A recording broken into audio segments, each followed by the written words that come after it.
Good morning. And welcome to, what month is it, Blair? It is May.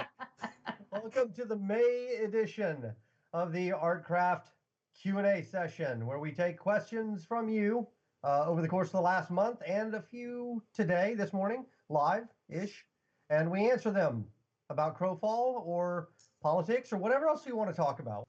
All right, so I am Todd Coleman, the creative director. Introduce yourself, please. And I am Thomas Blair. I'm the design director. And I am not appearing on the screen, but this is Pan, the director of community. Hello, thanks for being here. We have the Ivarian campaign is underway. It ends on May 19th, and its imports and exports are set to 50 and 50. For those of you who are not super familiar with Crowfall and the way we do things, we actually treat our test environment as if we were a live MMO service. So we have a test environment where we put up new builds that are typically still somewhat unpolished and broken, and then we migrate them to live. So the first thing I want to mention is war stories. They are really heating up, and they're so fun to watch. So war stories are our way, or the community's way, of sharing the little awesome moments that they have as they're playing Crowfall. So if you would like to share your war stories with us, you can post a link to your video, or if you do a little write-up with the hashtags war story or war stories and hashtag Crowfall Game, that would be awesome. And then we can share it and make you internet famous. So today we're going to shine the spotlight on Yanni, who's been a longtime member of our community. And Yanni has this great war story clip that we're going to share. He said, I asked him what he was doing here, and he said that he was taking outposts. And as he was doing that, somebody messaged him and said, hey, one of the outposts you already took has been, somebody else is trying to take it. So Yanni ran over, and the fight ensued. I will put a link up whenever the stream is over. I'll put up a link to the video so you can see what happened. Yanni's playing a Frostweaver. Let me see my notes here. Sorry. He's playing a Frostweaver Archmage. The Frostweaver is the most recent and final class we're going to add to the game before launch. And so the total number of classes that you can play on Crowfall now is 11. Yanni said that he loves to play the Fae because their wings make it possible for him to get into areas that aren't accessible to the other races. Yes, so we can segue into our questions there. Why are buildings only able to be ranked to level 3? They go from 0 effectiveness to uber effective in 2 quick jumps. Actually, hold on, but before you do, let's give a little context for people who aren't familiar. So, okay, so once again, I apologize to you guys who this is old hat, get it? Nice.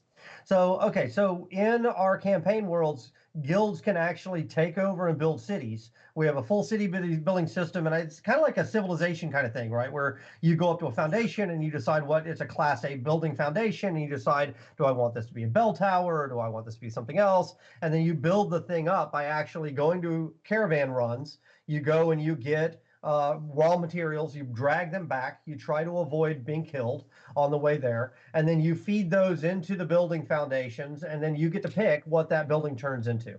So those buildings start at a foundation state, like you can actually see it's all built out like a foundation, and then as you're feeding it materials, and you get additional benefits for your guild, not just in the city, but in that entire zone, that entire world, you get additional benefits based on the rank of those buildings. And the goal here was to make it to where there are more building options than you have the capacity to build. So you have to make hard choices. Do I want the barracks, or do I want the armory? Giving you options we thought would lead to more interesting and diverse gameplay. So so the question, this particular question, is about the number of ranks we offer per building, because we decided to basically make it 3 ranks. So every building has 3 ranks. That's different than the city, because the city actually has more granularity and you can upgrade the walls. But we're talking about the buildings, the specialty buildings specifically. Yep. So there you go. So I gave the context. Blair, why don't you give the answer, and then I'll see if I agree with you. The 1 to 5 would make more sense if it was a permanent thing. But when I was doing the math early on and talking with Todd, these buildings are, in a lot of cases, they're going to get destroyed during a siege, which means that you're going to probably have to rebuild a couple of them as the campaign goes on. And we didn't want to go with a very painful process Getting rank 1 and 2 is very quick, in fact, for a reason, because we want you to have those things when you've picked that building. The rank 3 ties more into victory cards, and it is harder to get. But again, these things are probably going to be casualties of sieges in many cases. So the more painful we make it, the more painful sieges, which we don't want it to be. We want it to sting, but we don't want it to feel like, man, I just lost everything and there's no way I can rebuild in this campaign. Because then, again, that's one of the things that we talked about when we were building Dregs was, what if they don't want to come in and destroy the walls? What if they just want to shell the city and knock down buildings, which they totally can, because that's going to lead towards potential victory card scenarios where they win. And victory cards is the system that governs the entire campaign process now. Yeah, I did want to make sure also that the tiers didn't feel that when you got a bump to the next rank of building, that it felt weighty. I wanted to actually have it feel like, hey, this is a noticeable improvement. That's something that you struggle with in RPGs a lot, right? Is the more granularity you give, if you have X amount that you can put on a player to keep them within a range of balance, and you spread that over 100 levels instead of over 10, then by definition, you're giving a lot less per level. Right. So that happens here as well, as I just wanted to make sure that they feel impactful. I mean, as with everything else, we will certainly play it and we'll see how it feels. And if we need to make a change, we certainly can. But as of right now, I think it's probably at least a good place to start, if nothing else. Next question. Are the exploration souls on the Harvest critical chance table? So, what is this? Give a little context, because I'm totally going to go into context on this one. To a non Crowfall hardcore, what you just said was just a string of words that don't seem to make any sense. Let me get my secret decoder ring. Don't forget to drink your Ovaltine. So in this case, our harvesting system has all kinds of things we can give the players, and when you harvest, generally we give out things to you at 4 key points. 75%, 50%, 25%, and 0. So of the health of the thing. So the health of the covers, technically harvesting is actually using the combat system. I know it doesn't probably seem like it, but it's effectively the same thing, right? Yep. So at those moments when you breach those thresholds, we do an explosion of dubers, and you see stuff fly out. And fundamentally, what's happening on the back end there is we're doing a loot table roll to what kind of loot to give you. Well, there are different loot tables at each of the stages, and we call the per hit tables the ones that happen at 75, 50, and 25, and we call critical tables at 0%, which is the node destruction. We can have any number of these things. This is why you'll see a bazillion different things coming from resource nodes, from heartwood to beeswax to all kinds of dust types, chaos embers, woods, and everything. In this case, some of our exploration souls, which are used to craft the disciplines for exploration, the blue quality and higher ones, now that players are starting to get into higher quality characters, because everybody unlocked shovels last week. So everyone's digging up body parts and crafting bodies, and all of a sudden they find, hey, we need to go out and find all of the stuff, which is great, because it's reinforcing to us that the system that we built works, right? Let's pause on this one, Blair, because it's another particularly dark thing about our game, is that we have a system for grave digging where you can actually go find cemeteries in the world. You use a shovel to dig up body parts, which are harvestable loot.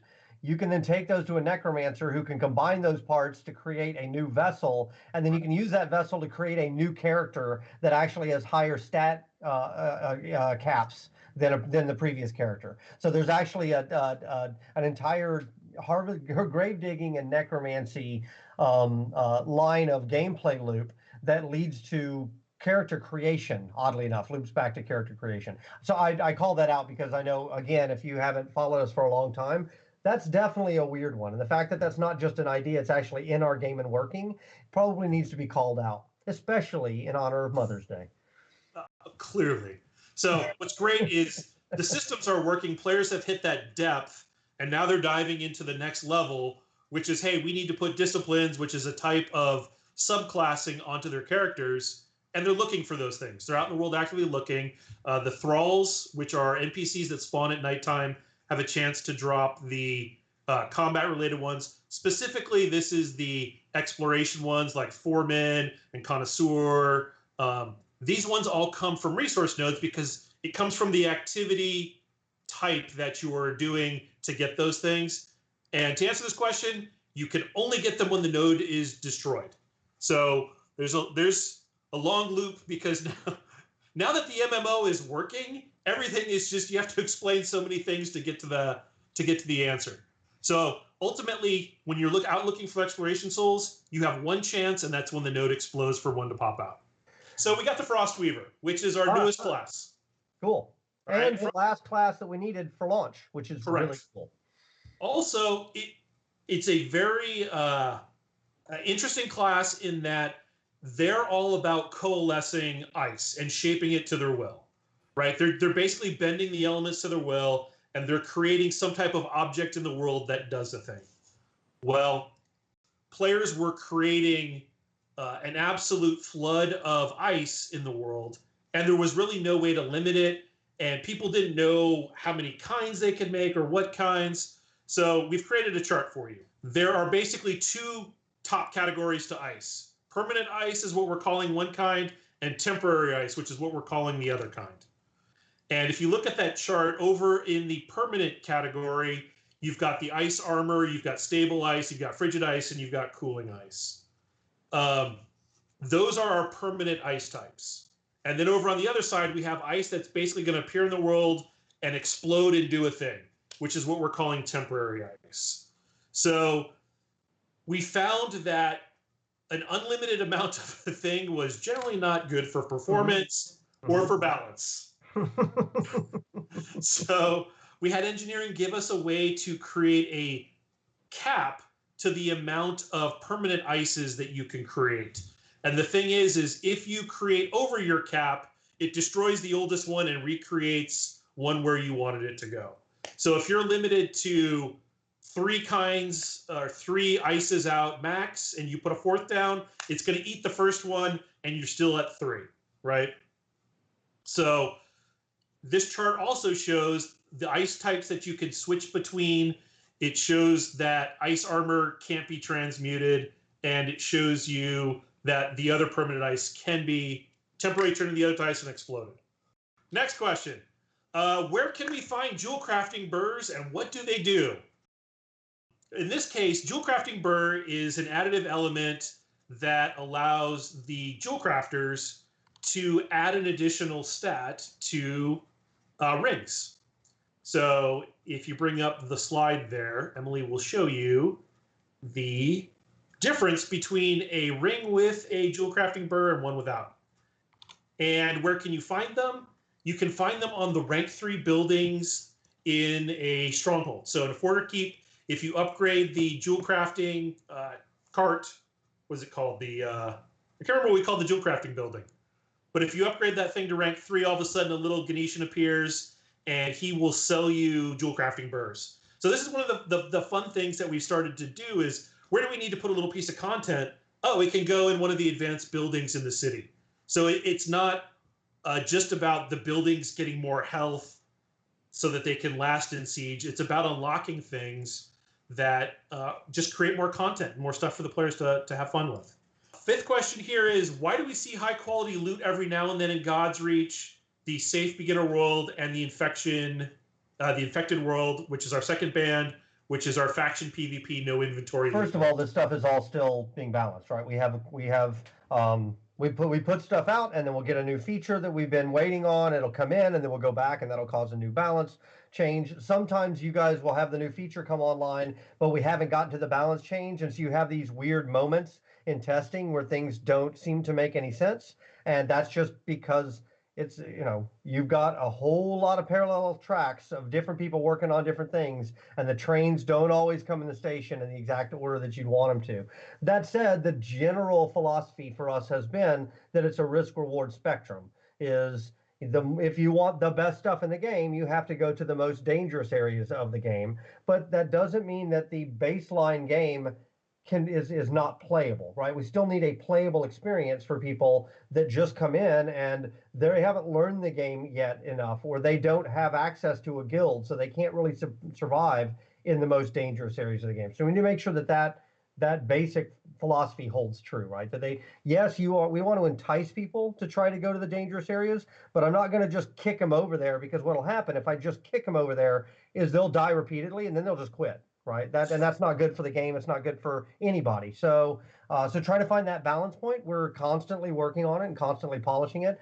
In this particular one, they didn't give an exact answer. They just asked a generic question of, why does some of this stuff drop in these areas?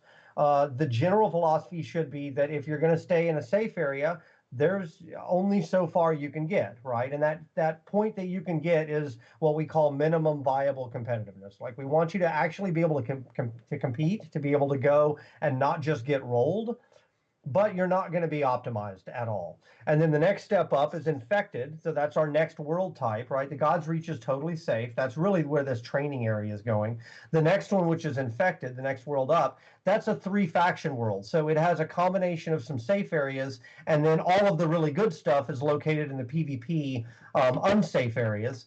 That said, that should have better rewards than what you would get out of God's Reach. And then we'll go past that to another world, which is even now darker and harder and more difficult. And it should be both the items that were somewhat rare in the previous world should be more common now, and you should add another tier of items that aren't even available in the previous worlds. So we'll just keep rippling that out. And effectively, the nice thing is we've spent years now building so many knobs that between the procedural world generator and our ability to set loot tables and set difficulty levels kind of on the fly, we actually can dial up new world types pretty easily, or at least by the time we hit launch, we should be able to dial up new world types pretty easily.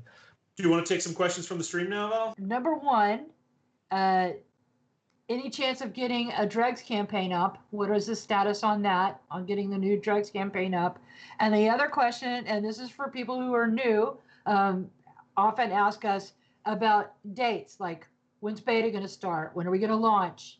So, let me take both of those in turn. So first of all, what we're waiting on for the next Dregs campaign is we have a small targeted list of bugs that we feel like if we put up a campaign and we don't fix these, then people will just have a bad experience. So we're trying to get those fixed. We put a really strong effort over the last 2 weeks to get people on trying to fix those, to isolate and fix those. So the second question is about beta, and I don't have a firm answer on that one either. So we need to get all of these issues in this current build fixed, right? The list I talked about. We have another host of issues that are actually already flagged for being fixed in this build, but wouldn't stop us from doing our next Dregs run on test. And then the last piece is I want to get at least that first chapter of the 3 chapters of the new player experience up and solid, because when we go into beta, we're going to be opening up to a much larger group of people than we ever have before, right? We've got, I don't know where it is now. It's north of 350,000 signups, I think south of 400,000. So somewhere, call it 370 or something like that. I think that's roughly in the right ballpark. Once we start to do invites from there, we're going to see a lot of people flooding into the game. And I know right now that people coming into the game get lost. They have no idea what they're doing because there is no new player experience. So before we can get, that's when we start to do those invites, that's beta. That's when we'll actually announce beta. In between now and then, we'll announce alpha. It's kind of a non-event for us because we've been in pre-alpha so long, and I just don't think alpha is a big thing to make a big celebration out of. It's just, It's kind of an internal milestone. We will announce it at some point soon, but beta to me is when things get a lot more interesting because we'll start to see a lot of people flood into the game. Yeah. Okay, so can I ask some more questions? These are from the stream today. Royo33 asks why energetic harvesting is so hard to unlock. It was the fun part of harvesting, and now you need 3 months to unlock, and harvesting is boring. So, and we are playing with that, right? We are looking at some things that are gated by passive training that I feel like are core to the experience, and we're pulling them forward. One of the things in the new player experience we did was mounts, right? We had gated mount your first saddle. We gated that a little bit into one of the trees, and we talked about it. We're like, you know what? I would rather, as the new player experience, give you a starting mount and have it ungated because I think it just makes the overall experience feel better. So that's definitely something we're going to have to take a look at. Remember that this is the first time we're seeing the skill training slowed down to 1x instead of 3x as well. So we're going to inevitably make some adjustments. So this is a valid one. Is part of the reason that we pushed some of these things out is our game, like I mentioned earlier, it has actually a lot of systems, right? It's got a lot of weird little interesting loops that we developed over time. You know, the harvesting mini game with the pips is one of those. I felt like it was adding complexity to a new player that was not giving the payoff, right? It was just adding another thing for players to learn. So I suggested, Blair, let's kick that out and make it something that you don't get unless you invest a little bit into harvesting. So as a result, he kicked it out. Now, did we kick it too far? Maybe. Yeah, I mean, so this scratches on a really good topic, which is prior to this, we just built stuff and put it in front of everyone, and you guys acclimated to all those new systems because you had learned the previous ones, you saw the new thing, and it was interesting to you, and you had access to everything from the moment go.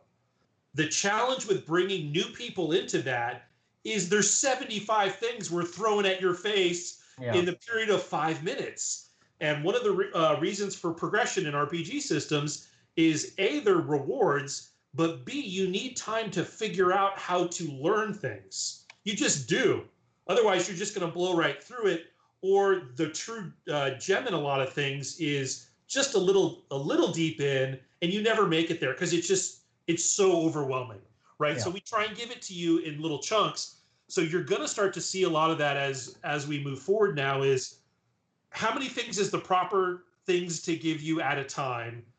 What should be rewards? And how far out are those rewards? Amaranth 2517 asked if there's any way to stop people from defending their strongholds by logging out, logging in alt characters, or is it intended mechanics for sieges?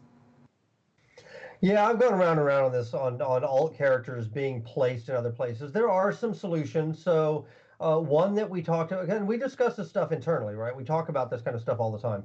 One of the solutions was, well, let's just lock out alts from campaigns, or not all campaigns, make it a knob. Does this campaign allow you to have alts, or are you restricted to only one? I floated that by some players and the response was mixed, so I don't love that. Another option is that if I log a character, basically just pay attention to the log back in rules. And if I go from one character to another one, and then I go back to the first one, that one bounces all the way back to the temple. So we could actually adjust the location. That one might have merit. So this is one where let me put it this way, is I'm open to ideas and suggestions. It was not the intended behavior. In fact, it's kind of undercutting. We wanted to make it harder for one group or one guild to own more and more locations. Like the difficulty should scale up with each additional location I'm trying to hold. It should become that much harder.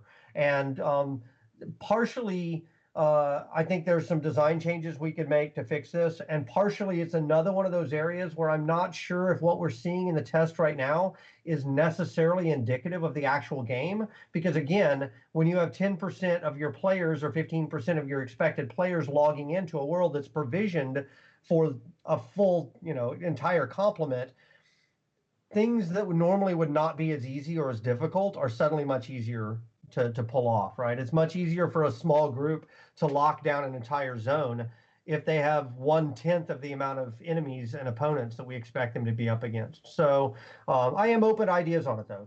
We don't have all the answers on this stuff. Some of this is inevitably us iterating and trying things out, and sometimes they work and sometimes they don't. Donna Rage has asked, are we going to see Merchant Skill Tree come back? This is a question related to the vendors. And at one point I'd stubbed out a bunch of stuff that we thought we were going to have. And I mean, as you get closer and closer, Todd and I can speak endlessly to the tragedy of the blue sky that we had when we started this thing. And it happens on every project, right? You just funnel down into what you actually are going to have. And along the way, sometimes it's like that thing has to go.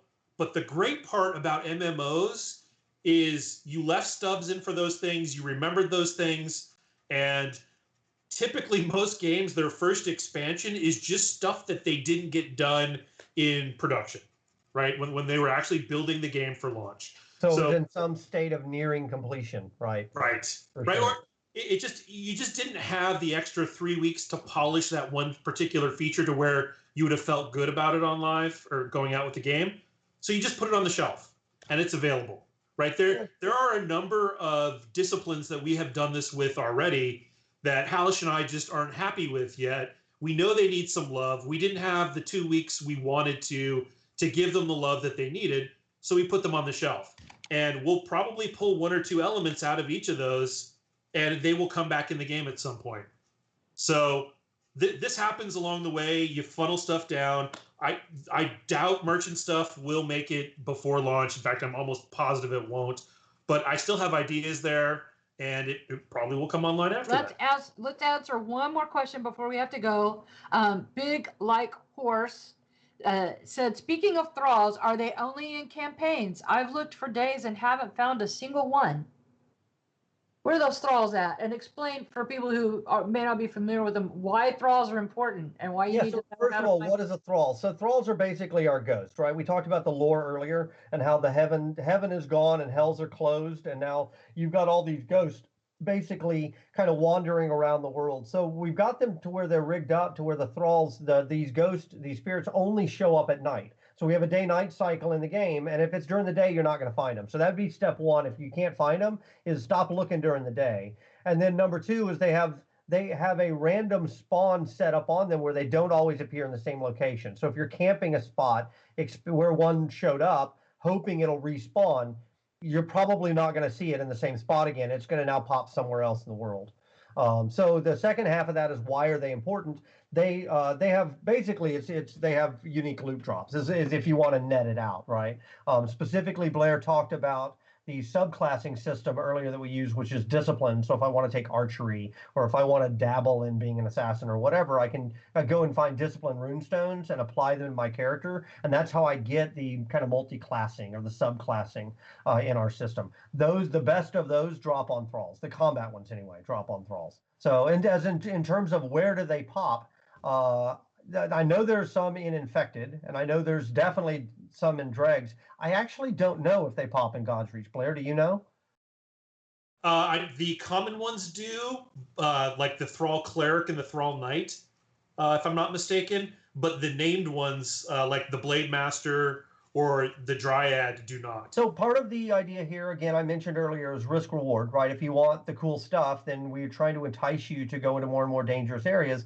The other is that we're trying to create an economy loop where players who don't want to do that, but are more interested in playing the game, the economic loop, the crafting loop, trying to set up their own personal Eternal Kingdom, they can let other players go brave the worlds for them, bring those things back. And now, if I'm a crafter and I've made really, really great weapons, I have something to sell to the combatant who's willing to go to the dangerous areas.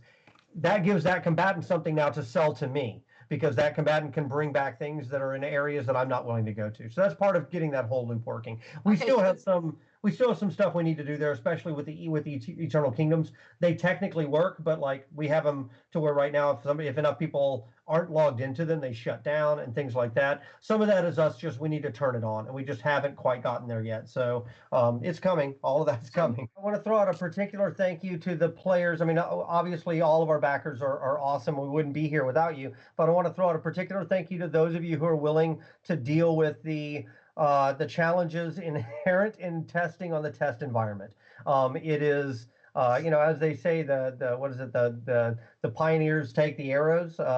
Is that what they say? Yeah, that's what they say, Mr. Blair. All right. So yes. So I want to just say that for those of you who are willing to put up with the bugs and the infrequency of the build being up or the build being down or dregs being up or dregs being down, thank you for that. We are trying to work through the issues, and you guys are helping us find them, which is immensely helpful in us tracking them down and getting them resolved. We are working on it as hard as we can. All right, so very quickly, keep those war stories coming. # war stories, # Crowfall Game on the Twitters. Follow us seriously, places. Yes, follow us everywhere you can, please. We love that. We're on Instagram. We're on Facebook. Yep. We're on the Twitters. We're on the like YouTubes. Every other company ever. Yes. Yeah. Of course we are. And we will do some follow-up question and answer stuff on the forum. So if we didn't get to your question today, please check there. Thanks, right. guys. It was great to see you. Thanks everybody for coming out, and we will see you in a month, I suppose. Yeah, well, we'll see him before then, but the next Q&A will be. I meant here, specifically in the next Q&A. All right, bye everybody. Thank you so much. Thanks guys. See you in the game.